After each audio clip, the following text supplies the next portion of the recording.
kati ya mwenye shamba, nao vibarua wake watalipwa dinari moja kwa kila mmoja. Wengine walianza kazi asubuhi, wengine saa 3, saa 6, saa 9 na wengine saa 11.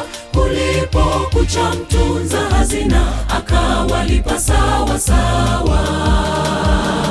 Maelewano kati ya mwenye shamba, nao vibarua wake watalipwa dinari moja kwa kila mmoja. Wengine walianza kazi asubuhi, wengine saa 3, saa 6, saa 9 na wengine saa 11.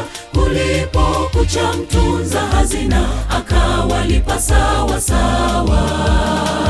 Neema na thawabu zinategemea mapenzi ya Mungu mwenyewe, si juhudi zetu. Neema ya Mungu kweli yatutegemeza. Hakika ukuu wa kweli uko katika huduma. Wale vibarua waliokuja wa kwanza walinung'unika wakiomba haki. Huduma si nguvu, malipo yetu. Neema na thawabu zinategemea mapenzi ya Mungu mwenyewe, si juhudi zetu.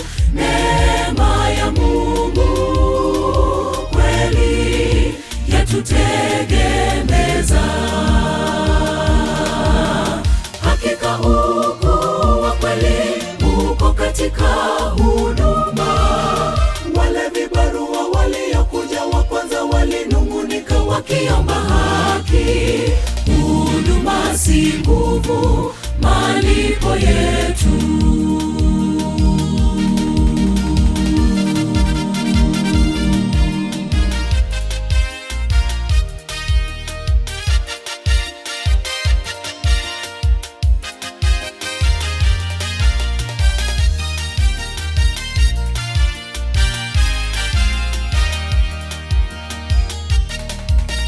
Mwenye tunu akitukabidhi tunu, mbele ya thawabu ya mwito wa Mungu, tukisha kamilisha mwendo kwenye bandari mwenda, tutapopongezwa. Wengine wa Kristo wajani, wengine waliopata nuru, karibuni. Mwenyezi Mungu tatukaribisha na atatuhesabu sawa. Mwenye tunu akitukabidhi tunu, mbele ya thawabu ya mwito wa Mungu, tukisha kamilisha mwendo kwenye bandari mwenda, tutapopongezwa.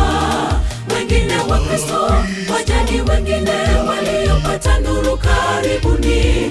Mwenyezi Mungu tatukaribisha na atatuhesabu sawa.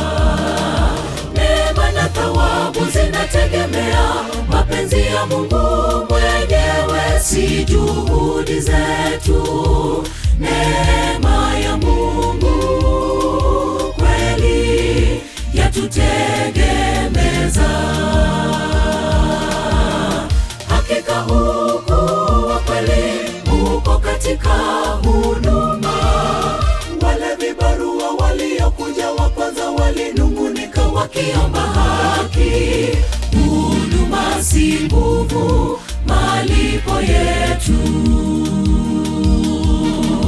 Neema na thawabu zinategemea mapenzi ya Mungu mwenyewe, si juhudi zetu.